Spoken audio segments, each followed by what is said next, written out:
오늘 우리에게 주시는 하나님 말씀 신약 성경 누가복음 15장 11절로 끝절 32절 말씀이 됩니다.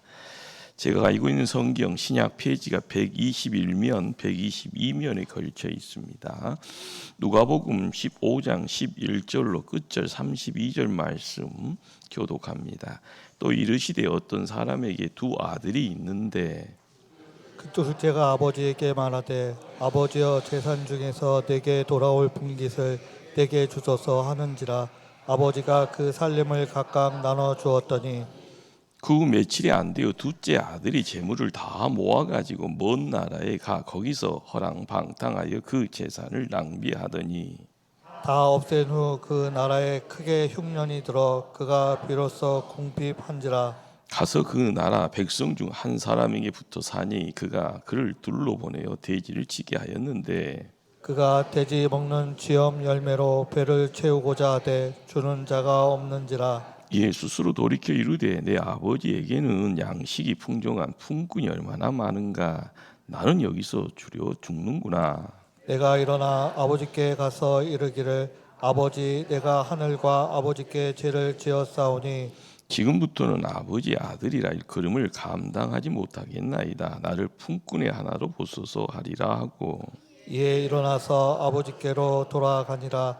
아직도 거리가 먼데 아버지가 그를 보고 치근히 여겨 달려가 목을 안고 입을 맞추니 아들이 이르되 아버지 내가 하늘과 아버지께 죄를 지었사오니 지금부터는 아버지 아들이라 일컬음을 감당하지 못하겠나이다 하나 아버지는 종들에게 이르되 제일 좋은 옷을 내어다가 입히고 손에 가락지를 끼우고 발에 신을 신기라.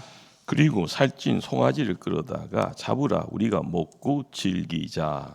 이 내 아들은 죽었다가 다시 살아났으며 내가 잃었다가 다시 얻은 그들이 즐거워하더라. 맏아들은 밭에 있다가 돌아와 집에 가까이 왔을 때 풍악과 춤추는 소리를 듣고 한 종을 불러 이 무슨 일인가 물은데 대답하되 당신의 동생이 돌아왔음에 당신의 아버지가 건강한 그를 다시 맞아들이게 됨으로 인하여 살찐 송아지를 잡았나이다 하니 그가 노하여 들어가고자 하지 아니하거늘 아버지가 나와서 권한대 아버지께 대답하여 이르되 내가 여러의 아버지를 섬겨 명을 어기미었거늘 내게는 염소 새끼라도 주어 나와 내 벗으로 즐기게 하신 일이 없더니 아버지의 살림을 창녀들과 함께 삼켜버린 이 아들이 돌아오매 이를 위하여 살찐 송아지를 잡으셨나이다.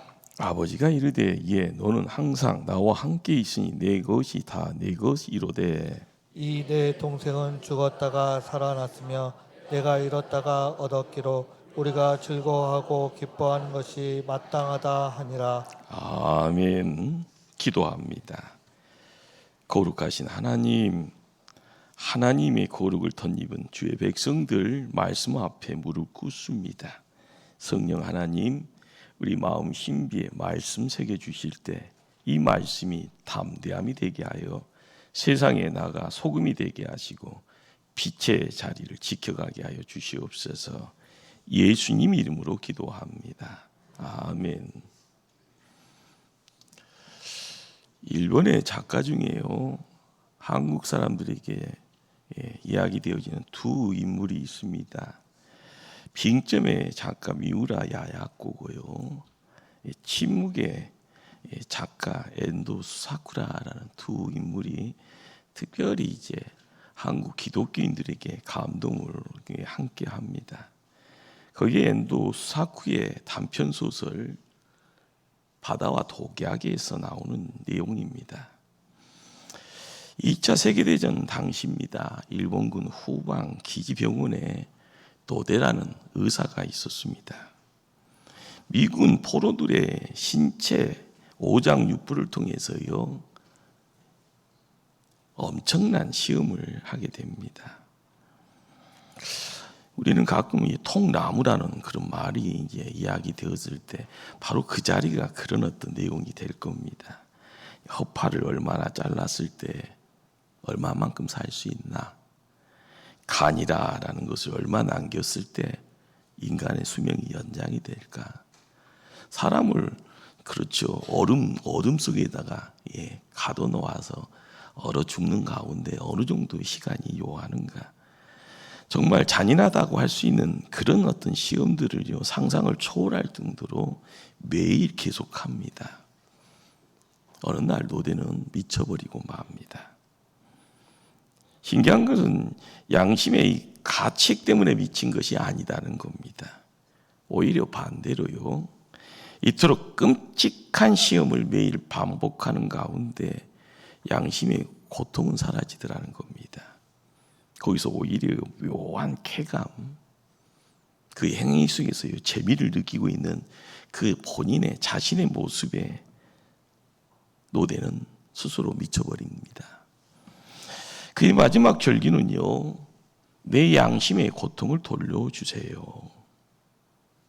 작가는 현대인의 무관심의 질병을 책망합니다. 그렇죠. 생명의 소중함을 망각한 인간의 잔인한 폭력, 그 폭력을 비판합니다. 지금 현대 신앙생활하고 있는 우리도요, 엔도 수사국의 이 독약인 무관심의 독, 영혼의 상실의 독이 있을 수 있다라는 것, 그 위험성이 있습니다. 정말 중요한 본질을 잃어버렸으면은요, 잔칫 세상에 취해서 행하게 되어지는 것이 나도 모르게 껍데기만 붙들고 단지 분주하게 살아가는 것, 그것이 나의 모습이려니 하는 생각, 정말 두렵습니다. 인간 안에는요, 채워지지 않는 그런 결핍이 있다고 합니다. 공간이라고 하죠. 하나님이 그렇게 만들어 놓았습니다. 단순히 인간의 욕심 차원이 아니라 존재의 근원으로부터 비롯된 그런 피로입니다. 이건 세상 것으로 채우면 큰일 나고요, 세상 것으로는 결코 채울 수가 없습니다. 그런 결핍으로 인해 내 안에는 죽음의 그림자가 드리워집니다. 그러다 보니 살기 위해 몸부림치는 인생들이요, 슬퍼하고 절망 가운데 아우성칩니다. 제발 나 좀 살려주세요.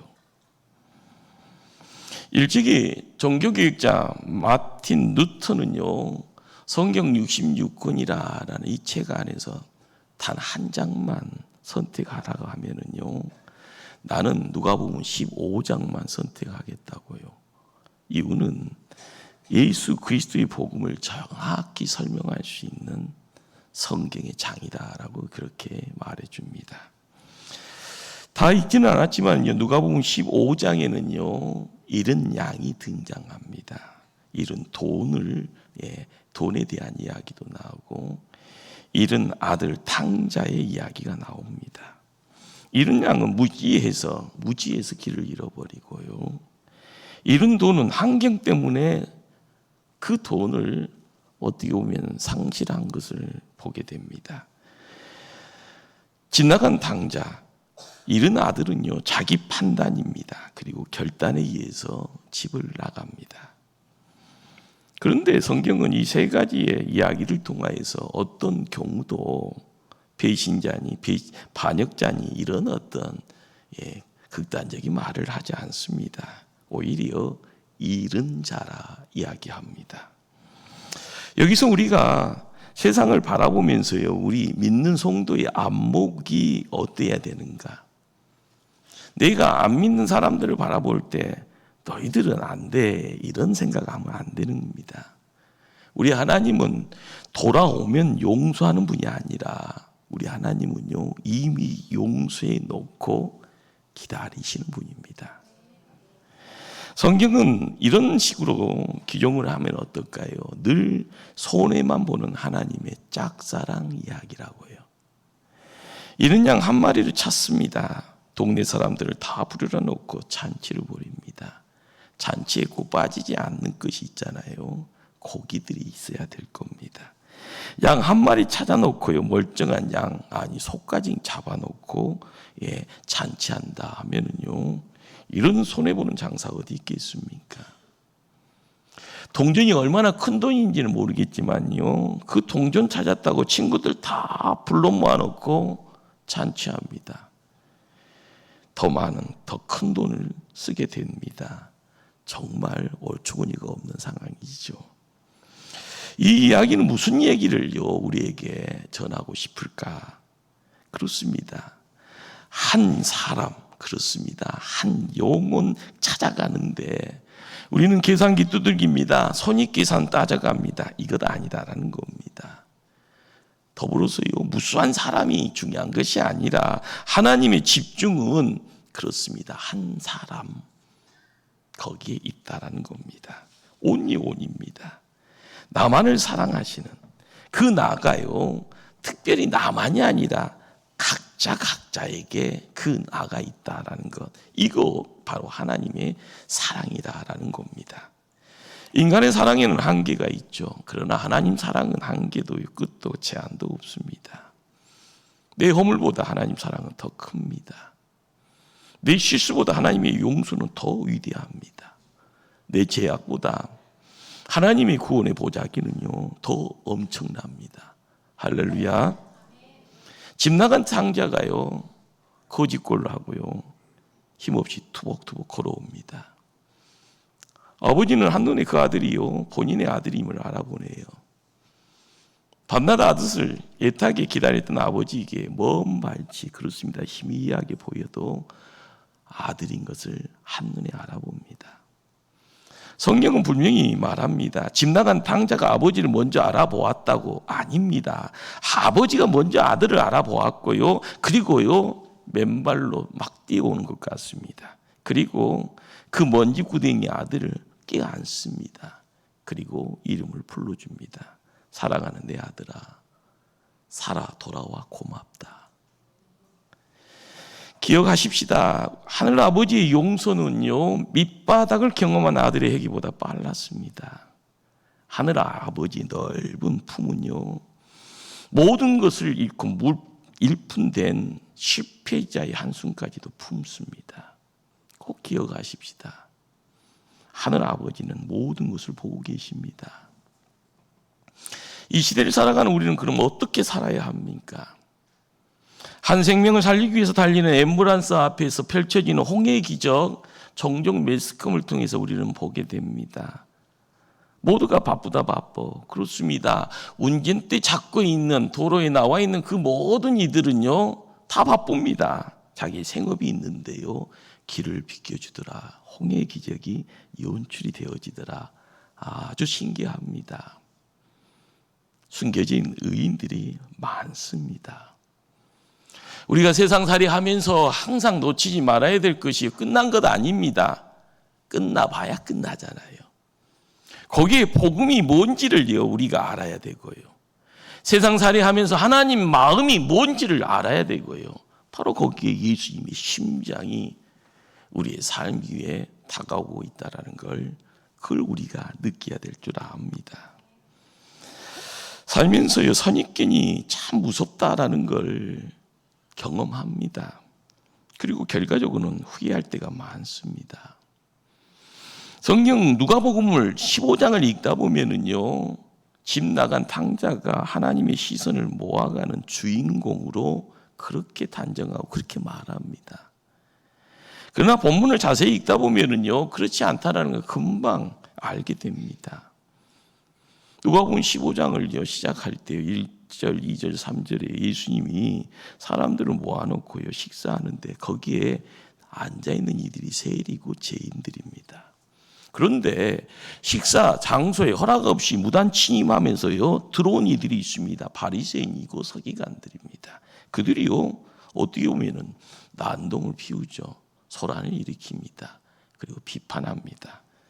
예수님은 꼭 놀아도 저런 놈들하고 논다고 해요. 스님은 자기들하고 놀아야지 왜 이런 놈들하고 노냐고요. 그때 예수님이 몸을 들어서요 말씀합니다. 그리고 비유로요 그 말을요 누구에게요? 바리새인 서기관들에게 전합니다. 우리가 말씀을 읽어가는 가운데 서기관, 바리새인들 이들이 맏아들이다라는 거예요. 우리는 영화들을 보다 보면 깜짝깜짝 놀랄 때가 있잖아요. 주인공은 끝까지 살아남네요. 온몸이 걸레처럼 총 맞고 칼 맞고 그래도요 마지막까지 복수의 성공과 끝까지 살아났습니다. 그런데 엑스타라는요 총은 저만큼에서 쏘아지는데 팍팍 다 쓰러져요. 보면은 다 죽어 있습니다. 우리가 말씀을 읽다 보면은 24절까지 탕자의 이야기가 막을 내리네요. 25절에서 32절 끝절까지 아버지하고 맏아들에 대합니다. 우리가 염두에 될 것은요, 맏아들이 주인공입니다. 그리고 예수님의 말씀이요, 이렇게 전해야 될 대상이 그들이 그 맏아들이었던 거죠. 오늘 본문은 무엇을 말하고 있을까요? 교회의 타성을 책망하는 메시지입니다. 신앙생활을 하면서요, 첫사랑의 감격과 감사를 잃어버린 못된 그 신앙을 나무라고 있습니다. 복음의 본질을 상실한 그런 교회를 향한 채찍이고 책망입니다. 교회 안에서 끼리끼리 교제만 하고요, 그냥 이곳이 좋사오냐 하며 현실 안주에 있는 그런 누군가를 향한 책망이 있습니다. 바리새인, 서기관들, 그들은 어떠합니까? 예수님과 함께하는 세리와 죄인들을 무시합니다. 그 무시할 수 있는 자격은요, 자기들이 대단한 것처럼요, 그렇게 생각하지요. 구약 성경을 읽다 보면은요, 하나님 곁에 제세한 가까이 있었던 이들이 누굽니까? 제사장입니다. 최대한 신분을 통해서 권력을 취했던 이들이 누굽니까? 바리새인입니다. 하나님, 그렇죠. 하나님과 가까이 하면서 하나님을, 이런 말씀은 죄송하네요, 하나님을 파는 장사꾼처럼요, 제사장과 서기관이 거기 있는 겁니다. 그러기에 우리가 놓치지 말아야 될 것이 뭘까? 하나님의 자녀는 어떤 모습이었는가? 하나님의 생명, 영생을 가슴에 품었으면은요, 그 영생 때문에 이 땅에서 복음으로서 매일매일 새로워지는 것이 우리의 삶의 모습이고요, 미래를 향하여 나아갈 때 나에게 맡긴 사명이 무엇인지를 알면 땀 흘려갈 때 땀 흘리고 눈물 흘릴 때 눈물 흘리는 것이 하나님의 자녀요, 하나님의 일꾼입니다. 우리 주변에는요, 방황하는 집 나간 탕자들이 있습니다. 많죠. 누군가의 실수가 있고 누군가의 잘못이 있습니다. 심지어는 홍 목사 밉다고 나가는 분들 많잖아요. 그러나 결과적으로 복음의 능력을 상실한 교회 때문에 이단들이 이 땅에서 자리매김하고요, 용쓰고 기쓰고 하면서 세력을 키워가고 있습니다. 이것이 지금 한국교회의 영적 현실임을 자각하시길 바랍니다. 오늘 한국 교회의 성도들과 가장 많이 흡사하게 닮은 성경의 인물군을 찾으라고 하면은요, 바리새인일 겁니다. 죄송합니다. 누가 바리새인일까? 내가 바리새인인가? 우리 모두가 바리새인인가? 맏아들을 향하여서 이야기되어지는 내용은요, 그 맏아들이 아버지 사랑을 회복해야 되고, 아버지 사랑 때문에 무릎 꿇어야 되고요, 아버지 사랑 때문에 아버지가 아버지로 보여져야 되고요, 그 사랑이다라는 것을 통하여서 내가 새로워짐의 내용들이 바로 그 자리에서, 그 시간을 통해서 만들어 가야 되는 겁니다. 그렇습니다. 진정한 집 나간 탕자는 맏아들입니다. 그 맏아들이 불쌍하기만 합니다.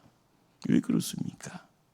집안의 모든 것을 다 소유하고 있는 것처럼 보이지만은요, 빈 깡통이고요, 허당이고요.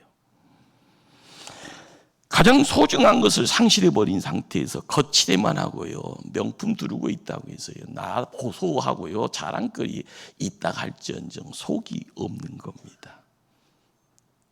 이 맏아들은요, 뭘 잃어버리고 있습니까? 첫째로요, 맏아들은 자신의 아버지를 잃어버렸습니다. 아버지가 무슨 만난 식사를 하더라도 눈물을 흘립니다.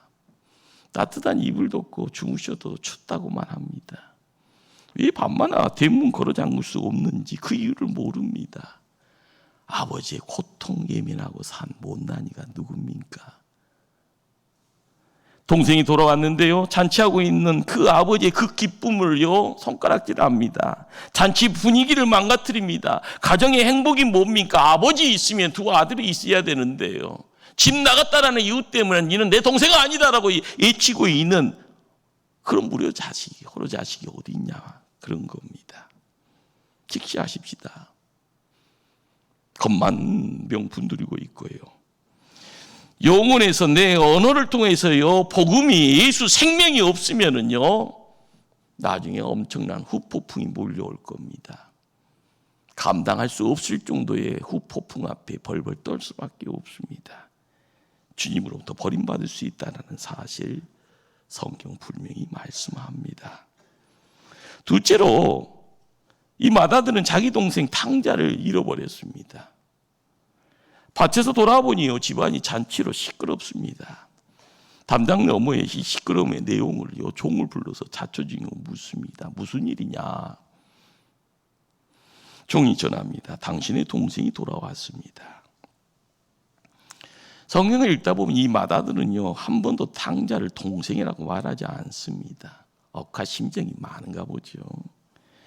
아버지가 달려와서 다시 깨우쳐줍니다. 내 동생 죽었다가 다시 살아 돌아오지 않았냐고요. 그러나 끝까지 이 아들은 탕자를 동생이라고 하지 않습니다. 원문을 찾아가 읽어보면 당신의 아들이라고 합니다. 한 번도 내 동생이라고 인정하지도 않고요, 머릿속에 담아놓지도 않습니다.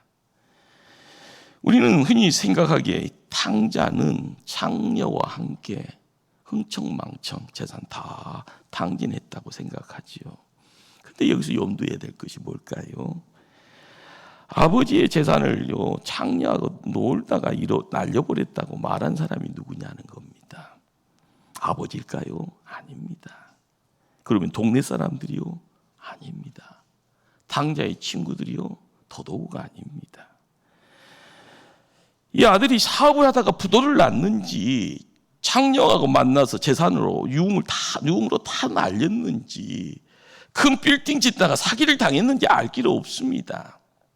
30절에요 창녀들과 함께 삼켜버린 이 아들, 이 말은 맏아들이 입에서 나온 말입니다. 맏아들은 자기 동생을 비난하기를요 창녀와 함께 흥청망청 다 날렸다고 혹평합니다. 이걸 비난이라고 하죠. 막상 사실일 수도 있고요, 이것이 가짜 뉴스일 수도 있습니다. 그런데 만약 사실일지언정 자기 동생의 어두운 단면을 가장 포장하면서요 아버지에게 막 세상 사람들에게 막 애칠 수 있냐라는 거죠. 그 맏아들의 마음속에는요 사랑이, 동생의 사랑이 사라져 있는 겁니다. 사랑하는 성도님들, 우리 곁에도요 집 나간 탕자들이요 많습니다. 그들이 어떤 상황에 있든지 간에 우리가 마음문을 열면 그들은 돌아오고 싶어 합니다. 저들은 세상에서 대집 주엄 열매를 먹는 것에 지쳐 있습니다. 세상에 더 이상 저들을 배부르게 할 수 없기에요. 오늘 16절 말씀을 한번 찾아갈까요? 15장 16절. 그가 대집 먹는 주엄 열매로 배를 채우고자 하되 주는 자가 없느니라. 우리가 품어야 될 상처 많은 사람들이 주변에 많습니다. 그들은 버림받은 자 아닙니다. 지옥 갈 사람 아닙니다. 천국의 가족이고요, 우리의 형제 자매입니다. 그들도 구원받아야 될 사람입니다. 우리가 괜찮거니 할 때요 실상은요 망가져 있고 무너져 있는 사람 많습니다. 뭔가의 버팀목으로요 간신히 숨쉬고 있는 사람 많잖아요. 그들의 손을 잡아줘야 되고요, 그들의 기회에 하나님의 말씀을 전할 수 있다는 것, 그리고 하나님 사랑하신다고 이야기할 수 있는 그런 입술의 소유자가 돼야 될 줄 압니다. 셋째도 이 맏아들은요 자기 자신을 잃어버렸던 겁니다. 무슨 말일까요? 사명을 상실한 겁니다. 아버지에게 돈 빌면서 하는 말이 뭡니까? 29절에요. 내가 여러 해 아버지를 섬겨 명을 어긴 것이 없거늘. 아버지 말을 어긴 적 없는 효자라고 이야기합니다. 항변하지요. 그런데 성경에 하나님 아버지의 명령은요, 큰 줄기로 두 가지입니다. 십자가를 보면 수직적인 것이 하나님 사랑, 수평 것이 이웃 사랑입니다. 하나님 사랑과 이웃 사랑을 통하여서 던져지는 메시지가 하늘 아버지가 우리에게 주는 사람의 도리로서 가야 될 가장 기본의 기본입니다. 그런데 이웃 사랑하는 메시지 안에 형제 사랑도 있더라라는 것, 우리가 놓치지 말아야 될 부분이죠. 우리는 지금 하나님 사랑하는 계명을 어기고 있으면서도요, 내 가족들 사랑하며 살라는 하나님의 사랑의 계명을 어기고 살면서도 나는 아니다라고 그렇게 착각하고 살고 있지는 않은가 한번 의심해 봐야 됩니다. 단지 주일이면 바쁜 상황 속에서 교회에 나와 예배 드린다는 이유로요, 남들보다 더 번듯한 옷차림으로 예배 드리고 있다는 자기 위세로 나는 아버지의 명 한 번도 어김이 없다고 자신만만하게 그렇게 큰 소리 칠 수 있습니까? 오늘 마다는요, 무슨 소리까지 갑니까?